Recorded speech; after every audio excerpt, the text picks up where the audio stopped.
Hey, hello everyone, how are you all today? So last class में हमने किया था पेडागॉगी, एंड्रोगॉगी, हेडागॉगी। उसके बाद हम लोगों ने इवन थ्योरीज ऑफ टीचिंग कर लिया था, जिसमें क्लासिकल कंडीशनिंग के बारे में बात की थी, operant conditioning, cognitive theory, social learning theory, इन सब के बारे में। ठीक है, अब आज हम डिस्कस करने वाले हैं इसकी आगे की थ्योरीज जो एग्जाम में पूछी जा रही हैं। ठीक है, तो अब ये सारी थ्योरीज की आप एक बार लिस्ट बना लीजिए। अच्छा की अगर बेटर ये रहेगा कि अगर आप इसके नोट्स बना लें, इसको एज इट इज़ अपनी बुक में लिख लें, तो आपके लिए बहुत हेल्पफुल रहेगा इन द एग्जामिनेशन, ताकि एग्जैक्टली आपको पता रहे कि किस पर्सन ने कौन सी थ्योरी दी है और किस साल में दी है। तो प्लीज़ इसे अपने बुक में नोट डाउन कीजिए, ये बहुत ही इंपॉर्टेंट स्लाइड है आपके लिए।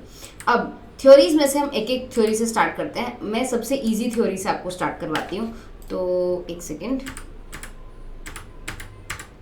मास्लो की थ्योरी सबसे ज़्यादा इजी है, इसे हम लोग मैनेजमेंट और कॉमर्स में भी पढ़ते हैं।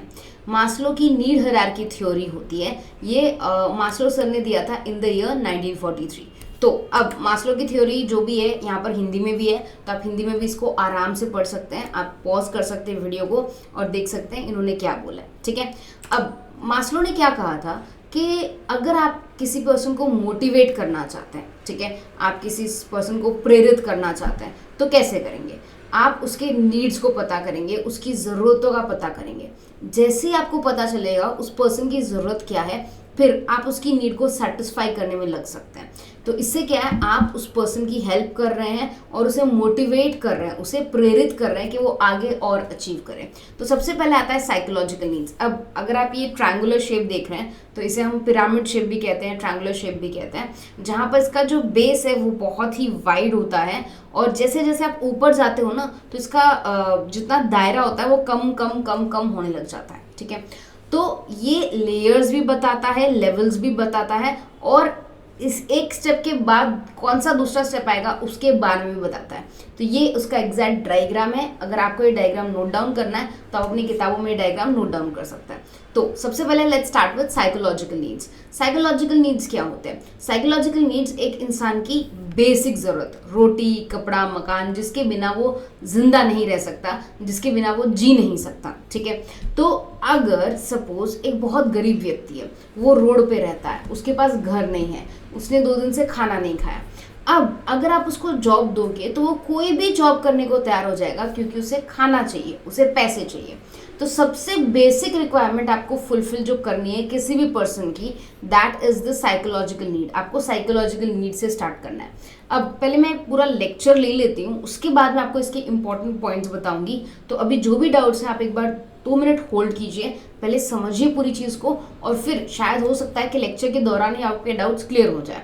बट अगर वीडियो पूरा देखने के बाद भी आपके डाउट क्लियर नहीं होते, तो आप कमेंट सेक्शन में प्लीज़ मेंशन कर दीजिए, ताकि मैं इसको और डिटेल में करवा सकूं, या आपके जो भी डाउट्स है उसको सॉल्व करवा सकूं। ठीक है, तो साइकोलॉजिकल नीड्स सबसे पहले नीड्स होते हैं। अगर कोई व्यक्ति बहुत ही मतलब उसके पास पैसे नहीं है या बहुत ज़रूरतमंद है, ठीक है, आप उसको नौकरी देते हो तो किसी भी टाइप की नौकरी करना चाहेगा, क्योंकि उसे पैसे चाहिए, उसे खाने के लिए पैसे चाहिए, उसे रहने के लिए घर चाहिए। ठीक है, अब उसकी साइकोलॉजिकल नीड सेटिस्फाई हो गई। अब 2-3 महीने जॉब करने के बाद उसने एक घर किराए पे ले लिया, और वो रेगुलर जॉब पे भी जाता है, पैसे भी कमा रहा है, अच्छे कपड़े भी खरीद लिए। अब क्या पूरी ज़िंदगी इसी स्टेटस में रहेगा? नहीं। अब वो चाहेगा कि कुछ सेफ्टी हो जाए, मतलब मेरा एक परमानेंट घर बन जाए। अभी मैं किराए के घर पे रह रहा हूँ, तो किराए के घर के बाद अब मुझे चाहिए कि भाई मेरा खुद का घर हो। ठीक है, और जॉब है तो परमानेंट जॉब हो जाए। फाइन, सो ये आपकी सेफ्टी नीड्स इसके बाद आता है। अब सेफ्टी नीड्स अचीव करने के बाद क्या? सेफ्टी नीड्स अचीव करने के बाद आएगा बिलोंगिंगनेस एंड लव नीड्स। इसका मतलब अब ये सारी चीज़ें, अगर उसका परमानेंट घर भी बन गया, उसको एक परमानेंट नौकरी भी मिल गई, अब उसे चाहिए फैमिली, फ्रेंड्स, कि भाई कोई ऐसा पर्सन हो जिसके साथ मैं बैठ के बात कर सकूं, जिसके साथ घूम सकूं, फिर सकूं, मेरा भी अपना एक परिवार हो, मेरा भी अपना एक फैमिली हो। तो ये उसकी नेक्स्ट नीड हो जाएगी।